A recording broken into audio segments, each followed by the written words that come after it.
Hello, hello. How are you guys all doing today? If you don't know who I am, my name is Carrie. I am here with Dragonfly Caregiving Chronicles. Oh, my. It's like being weird. I'm not sure. The lighting is different. I am in my room. So I'm going to show you. This is my headboard, right? This headboard is actually from my grandmother's bed. And I have the dressers and her little makeup desk and her jewelry desk, and yeah, it's pretty cute. Beautiful furniture. The only thing I changed out of here was the mattress. It was my grandmother's mattress from years and years ago. My grandmother died in 99, I think, April of 99. So my mom's had it for a long time, and now I'm sleeping with all her furniture in here in my new room at my mom's house. How are you guys doing tonight or today? Depends on when you're watching me. When are you watching me? Is it morning? Is it evening? So for me, it is nighttime. There's my window, and there's well, there, right there. And then look at this. Ready, set. There, I have a cat condo by the window so the cat can see outside. And do you see that little white guy? That is an elephant. It's of a towel animal. My aunt brought that back. It says Disney Cruise Line. Isn't he cute? I don't know if you can see it very well. Oop, I keep moving it. There we go. This was that box right there. I don't know what you guys can see. I'm sort of, that's a step. Look at the box underneath it, though. It's pretty cute. I gotta get the one that's on top of it out of here, but it's a step that we used for CJ to get on the bed. And the top parts that come off are like lids, and you can put like their toys and supplies in there. But and then there was an area where the cat could get in and like sleep or whatever. But they really didn't use it. I have a ramp now, so that's what we use as a ramp at the end of the bed, from my bed and my mom's bed if they want to get onto the beds. So they have this really big ramp. This is the size of the end of the bed. Goes yeah, parallels the bed. It's pretty cute. So I have to get rid of that, but not today. Today, we are here to talk about some interesting information that I thought I'd share with you, and it's about being invisible. The invisible caregiver. Do you feel invisible? I know. Let's breathe first before I go into it, and then I'm gonna read off of what I wrote over here. So if you see my eyes venture over that way, that means I'm reading. If I venture over that way, I don't really know why because there's nothing over there but my light. See my light and my water. Oh, I might go with my water. Oh my gosh. All right. So I hope you're doing well. Let me know in the comments if you're watching me in the AM or in the PM. That'd be great. Right now it is in the PM here. It is 6:22. And let me know what the degrees is where you're at. What is your temperature? Right now it is 70 degrees here. I'm not in the tropics, but I am in the south. Um, Ziggy, what is the humidity like right now? What is? Currently 66% humidity. It'll climb to 87% later tonight. 66 is bearable. 80 plus, no. In the morning, usually it's like 60 degrees or 66 degrees, whatever. And it would have like 98% humidity. I'm like, oh my God, and it's barely 7 o'clock. Yeah, but that is what it is here, right? All right, so welcome everybody. Let's get on to the topic at hand, which is the invisible caregiver. You guys ready? Whew, I've, I knew what it was, but I finally put the name to it because, I mean, I'm new to this. I don't know if any of you, some people take care of their grandmother, their mother, their aunt, their sister, their wife, their spouse, or their husband, sister, child. Um, I took care of my child, but she was, baby, right? And I was her mother. And now she's going to be 31 years old on Friday. 31. Don't I look 31? No, I'm not. I know. Anyway, neither here nor there. But I thought I needed to hop on here and share this with you ASAP. So here I am. Um, one of the hardest parts of caregiving is this: our loved ones, they don't think anything is wrong. And I touched on this last time in my last video. If you haven't seen it, go check it out. Our loved one doesn't think anything is wrong, but everything has changed for us.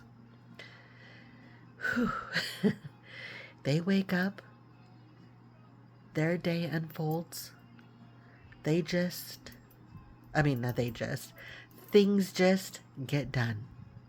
Appointments are scheduled, medications are managed, paperwork is handled, bills are paid, food appears, the problems are solved. And from their point of view, it almost looks effortless. But what they don't see is everything happening behind the scenes.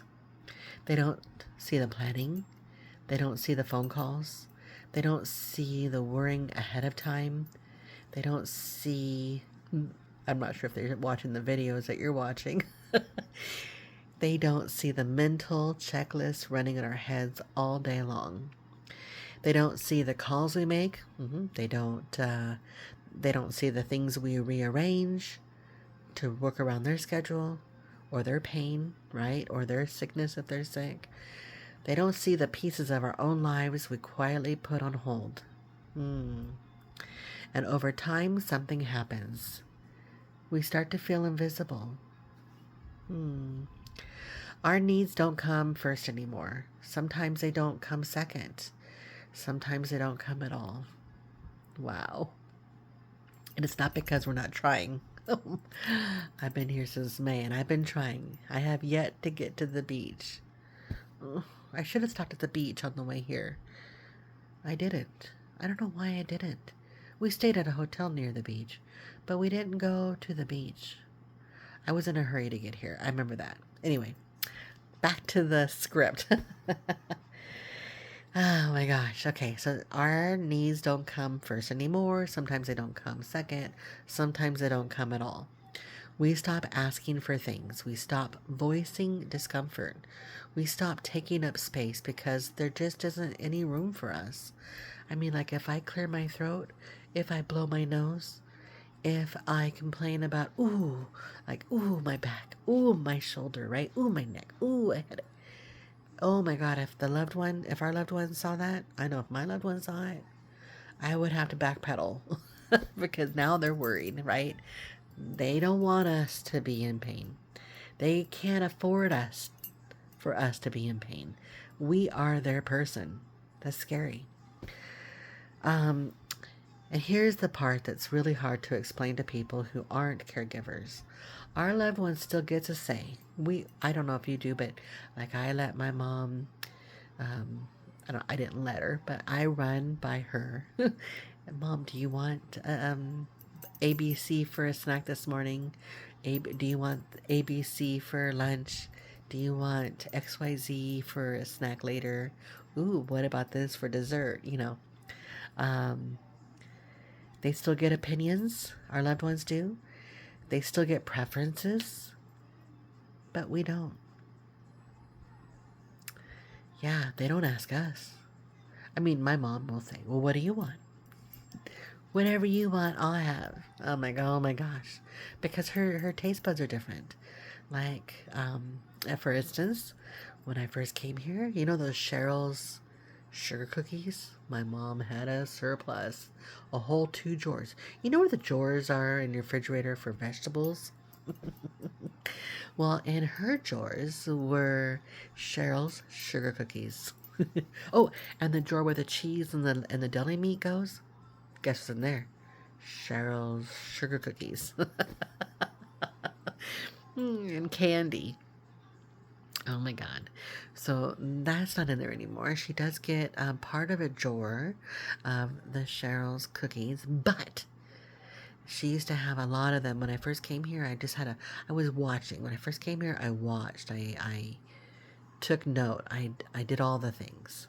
And I noticed she ate a lot of the cookies. So I came in probably after a week and we readjusted. And it took a little bit to get that amount of cookies out of um, her grab, her reach.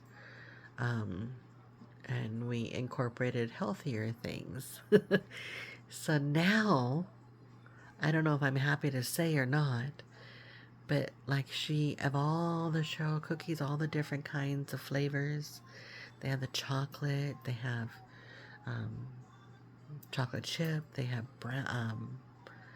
Oreo, I think, a mint, a cinnamon roll, gingerbread. They have the basic sugar cookies.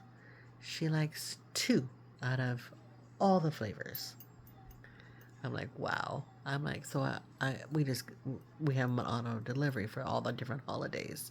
Like we just finished, or she just finished, not me, the Christmas, like the Christmas trees. But she still has the gingerbread, the Oreo, like a cookies and cream kind of, but it's on chocolate cookie, and then a cinnamon roll, and then a chocolate mint with a chocolate cookie.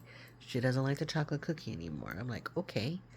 I go, well, what are we gonna do with these? And I'm gonna give them to the neighbor. I know, I'm giving them away. Yeah. Anyway, it's just weird how we have to adjust to their pain, to their way of life, how it was, to now how their life, the way of life is as of today. We have to adjust to how it may be tomorrow. It's different every day, and it could be every couple of hours. I don't know how yours is, but for a period of time, especially when new medication was into play, you're on call all the time because things change all the time. You know, high blood pressure to low blood pressure, to high blood pressure to extremely low blood pressure. Like, oh my God. Anyway, let's get back to the script. I got off the script. I'm so sorry. I hate the 3 straps showing. I'm so sorry. Anyway, okay. So our loved ones still get a say. They still get opinions and they get preferences, but we don't. We're expected to adjust, to accommodate, to absorb, because they're the ones who's sick. And yet at the same time, they trust us. Thank God. They want us at the doctor's appointments. They want to see us at the doctor's appointments. They want us listening. They want us remembering what was said. They rely on us. They want us translating what the world is asking of them. Even if they don't always say thank you. And my mom every night says thank you so very much. Even if they don't fully understand what we do. And my mom doesn't. She thinks I'm goofing off all the time. And I wish I was. You know, my mom has kidney failure. We learned about that in September. And now we just learned of the heart disease in December. Oh my God. And it's extreme. The numbers are extreme. The medication they want to give her is extreme. But she don't want the medication. So her doctor fired her last week. It was last week. Her doctor said, well, Wendy, no, sorry. Well, Miss Griffin, if you are not, I don't feel comfortable with what you're doing with your medication. So if you're not going to follow what the regimen I'm giving you, then I don't feel comfortable being your doctor. She's not a doctor, she's a nurse practitioner.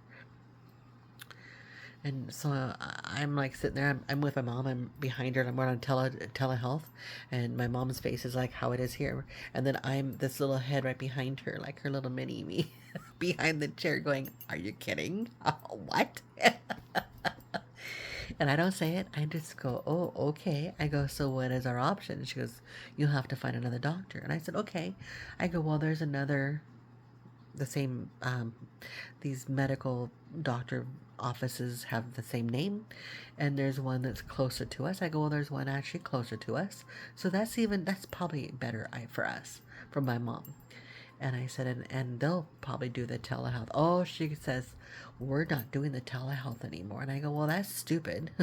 Then I got a little crazy with my words, and I told her that was stupid because most, like 87, 88% of the population here are senior citizens. And I'm sure there's probably half of them that can't get to their appointment because of mobility issues. And you're telling me telehealth is not going to be honored? And she says, well, it's not us, it's the insurance company. So you're telling me Medicare isn't going to allow telehealth anymore? Anyway, okay. At the end, if I remember, I'll tell you another little story. All right. So we are their safe place. I tell you that already? Yes. And that can be confusing because how can you feel so invisible and so necessary at the same time? The truth is, both can exist. You can be unseen and essential. You can be exhausted and trusted. That's me. You can feel like you disappeared while still being the person they rely on the most. And if your whole world has changed, even if theirs doesn't feel like it has, that doesn't make you selfish. It makes you human. You don't forget, we are human. We're not AI. We're not a nurse. I mean, maybe you are. I don't know. I'm not a nurse. And I've learned so much, and I've trained so many nurses and doctor offices here of things that are available to my mom that they had no clue of. I'm like, oh my God. So you need to be their advocate because my mom doesn't have the patience or the energy to sit on the phone for 15 minutes to get the wheelchair ordered or to do the paperwork that is needed to maybe get that medication that the insurance is like $800 plus, plus.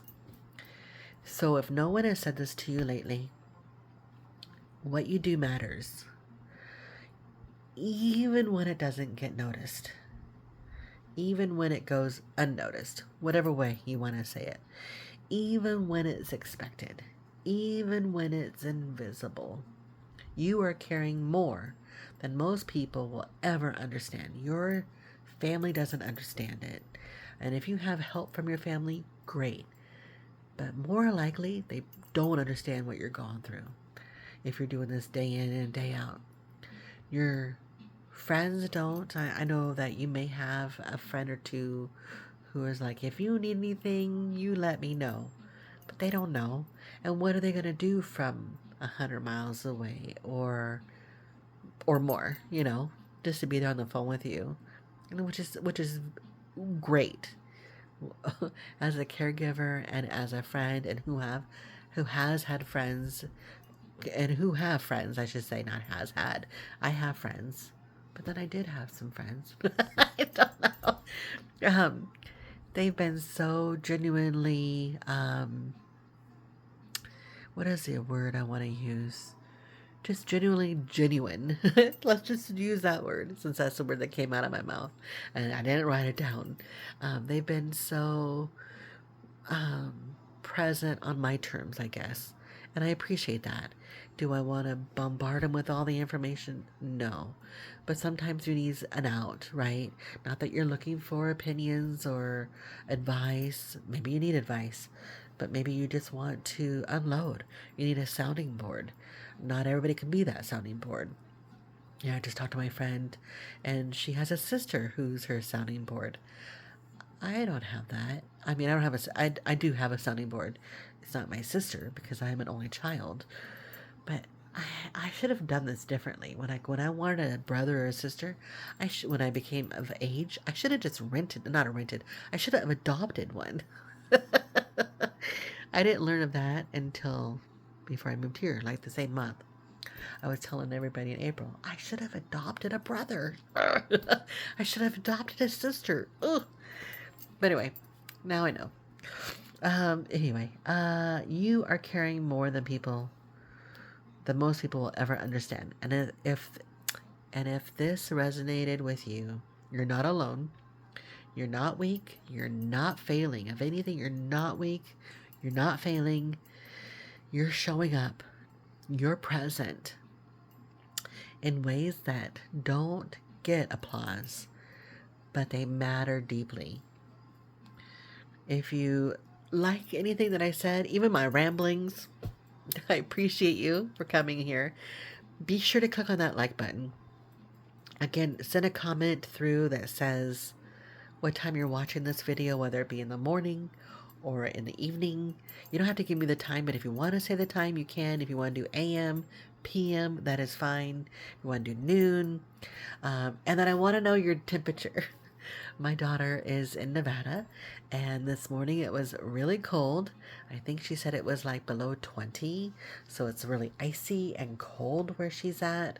Should have asked her the humidity. I forget what the humidity is, like really low in the desert, but ooh, just crazy, I tell you. Don't be invisible. Reach out to those people if you have people to reach out to. If you have a sounding board, and if you can call that sounding board person up, even if it's every day just to check in. If it becomes too much, they'll just put you on voicemail. You need to have a sounding board. You are not invisible. You can even use the comments in here if you guys, maybe you'll make a connection if you want. Looking for a sounding board, you know. I use ChatGPT for my sounding board. I even named it SB for sounding board. I give things initials, evidently. CJ, Captain Jack. I didn't do that. My daughter did that. But then I'm like, SB, sounding board, duh. So that's where that came from. I use it a lot. I use it multiple times a day. I use it when I am feeling, when there's a lot, when it's heavy. And I'm like, or if I'm unclear. Like, I bought my dog some hemp and tails tonight. Morning. I went to the grocery store today, and my dog has pain in his legs, and I got him some CBD infused dog treats. I walked into this smoke shop place and they have CBD stuff there, and I walked in and I said, "Do you have anything for dogs?" And they're like looking at me, and I'm like, "Really, I'm serious." And they did have a corner area for cats and dogs. And he gave it to me instead of at $35. He gave it to me for $10. I'm like, cool. And CJ likes it. He just took one tonight, so we'll see how it goes. So stay tuned on if it helps him or not. He's getting older. It's harder for him to itch or to shake his body. He's in pain. Yeah, it's just he's in body pain. And I don't want to be in body pain. So hopefully this works. Because if it doesn't work, then I got to figure out the next steps, right? His life has been an interesting one for sure. All right, I'll stop rambling. No, I'm not going to stop rambling because I was going to tell you a story. I don't remember the story, but I remember I was talking about how my mom has a kidney failure or disease and the heart failure. That the kidney one was in September, the first week, and then the other one was in December, the first week. And I don't have a full-time job anymore. And I don't even know if I could. I can't leave the house, right? I could work remote from home. But I'll be honest, when that, figure out what I'm doing with my mom with mobility issues, number one, which I finally figured out, but I finally had, I thought, a rhythm gonna go, or a rhythm of something going, then my whole world came out from under me. Um, August was medicine. We were looking for pain relief because we learned that she couldn't have hip surgery, so it was a pain management deal. So August was the ebbs and flow of the medicine world. Oh my God. She has high blood pressure, and they put her on this one medication. I'm not going to give you any names because I don't want to do that because everybody's different with medication. And anyway, none of them worked. Just so you know, all the medications that we tried, and it was probably 8 or 9 different ones, did not work. Um, but for the period of time that I thought I would go live with my selling my bling, her blood pressure then would go really low. So I have to monitor people. I guess when they become over, is it below 80? It's the top number. Usually it's 120 over what 70. Well, hers were like at 82, 81, and I'm like, oh my God. And the doctor says if it gets below 80, I have to call 911 or do the life alert, and they come. I'm like, oh my God, oh my God. And so, and she was still in pain. I'm like, oh my goodness. And then her blood pressure would, if she would go off it or take the next pill, and then it would go back up again. That blood pressure would be high. It was like this big roller coaster ride. It was horrible. I can't imagine. It was horrible for me to watch and for to go, what the hell? And I don't know what her body was probably feeling. I'm like, oh my God, here we go again. Um, and then when you learn that your parent has these things, well, for me anyway, I was grieving. I was so shocked because I thought I was moving here to help my mom get back to work, moving to regain mobility issues, to regain the things that she was losing. Then to come to find out we couldn't get that, we went to the kidney specialist, we went to the hip specialist, then we went to her, how many doctors we've been to. Oh my gosh, because her other doctor was retiring. It's like, oh my God. So it's just been a whirlwind. Now we're in January, and I feel like I've been able to breathe for like 2 weeks. I guess we have PT coming in now. They've been coming in for the last maybe 3 weeks regularly. We now have OT, which is the upper body from the waist up. And we've only had them come in now twice. They come in, I guess, once a week. So that's been a thing we're learning. And then we have a nurse that comes in once a week. So that's helpful. And they come and just take her stats and just check in on my mom and check out her legs and her feet because they have huge swelling big time. And yeah, and they always ask her pain level.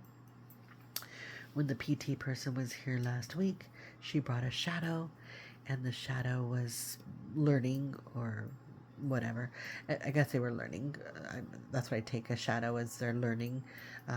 And she said to my mom, the shadow did, she said, okay, so your pain level is from 1 to 10, 10 being the worst. What is it? My mom always says 10. And she goes, oh, and then she was like on alert. She's like, okay, so she asked these questions, and one of the questions was, do I need to contact do you need an ambulance to take you to the hospital?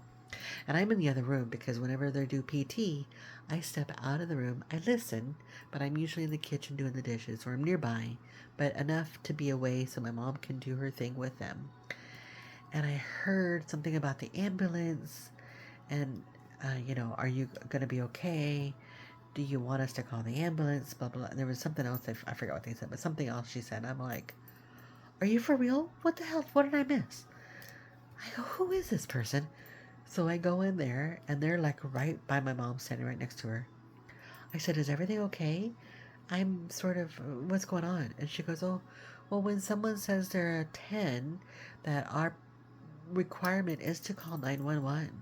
When your blood pressure is over 151 on the top number, we have to call 911. She was going through the whole scenario of the criteria, the policy that they have. I said, are you kidding me? My mom's always a 10.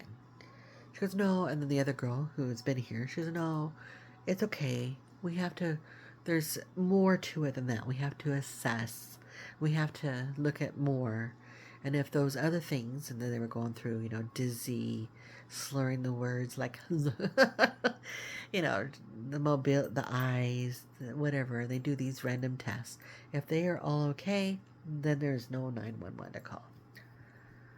I go, oh my God, you need to take my blood pressure because now it is pretty high.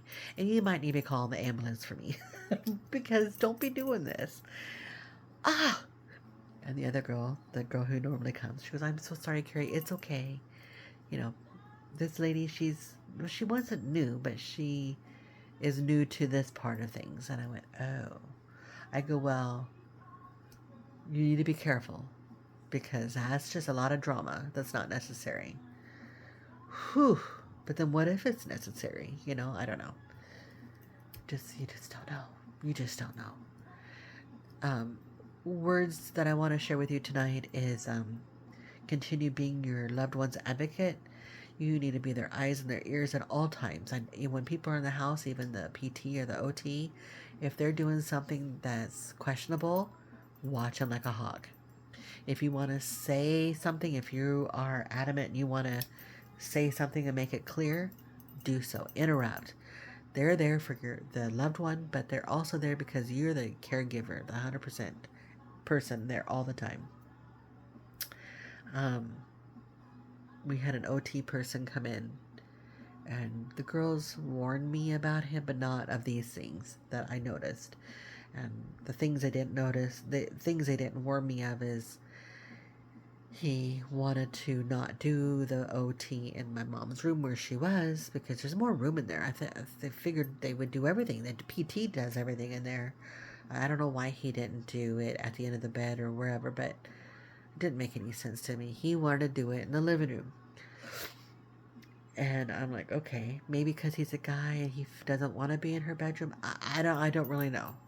I just think you will be where they're more comfortable. So he had her go into from her bedroom to her lift chair in the living room.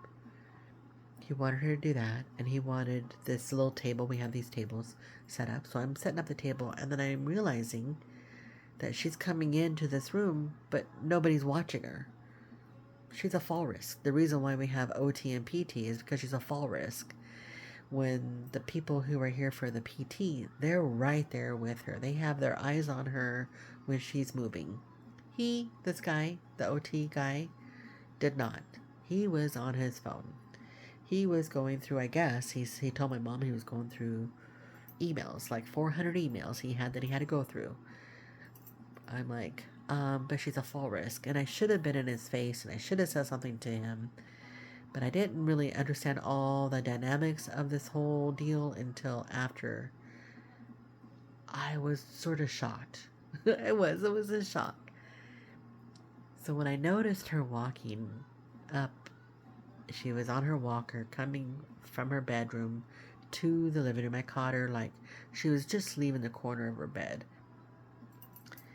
And I'm like, what's happening? And I said, Mom, what's happening? And she's like, oh, he wants me to walk in there. And I go, okay.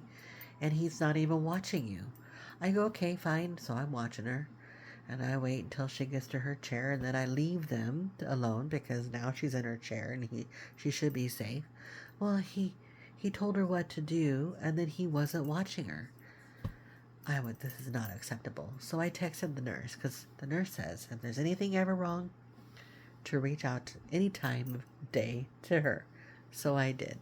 And I told her exactly what happened. How this guy, he seems great and all, but this is a safety hazard.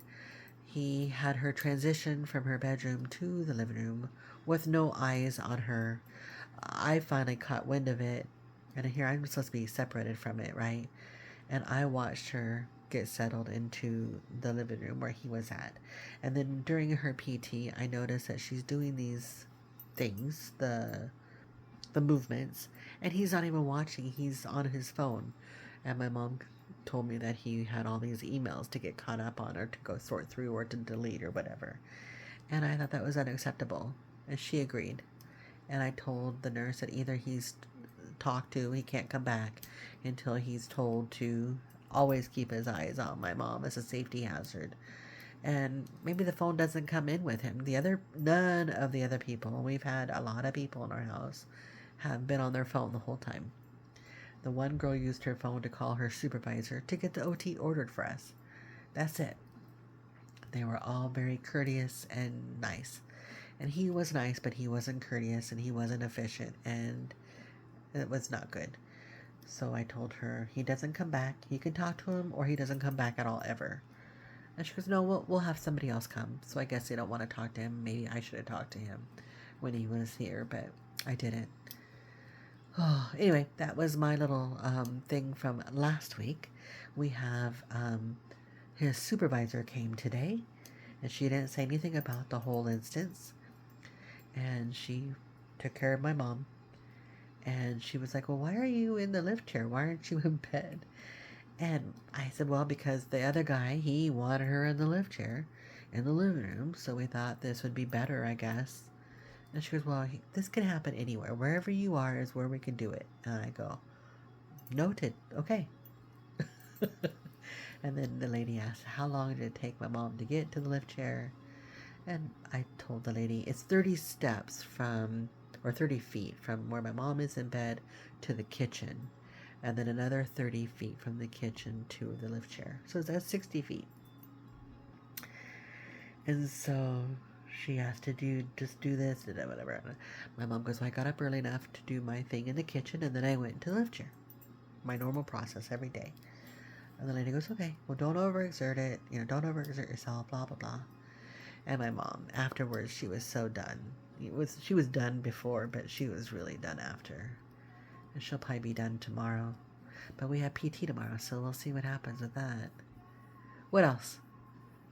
I think that's all I want to share. I mean, I want to share so much more with you, but I don't want you to get tired of my rambling. So, you have a fabulous day, whatever you're doing. Remember, you are not invisible. You are amazing, though, to get everything done. Like the groceries get shopped. You get groceries shopped. How do you get the food in the house? Even to have like a year ago, Walmart would not deliver. A year ago, we didn't have Uber Eats or Grubhub here. I think it's Grubhub. Diner, whatever it's called. DoorDash. Yeah, DoorDash and Grubhub, they have here.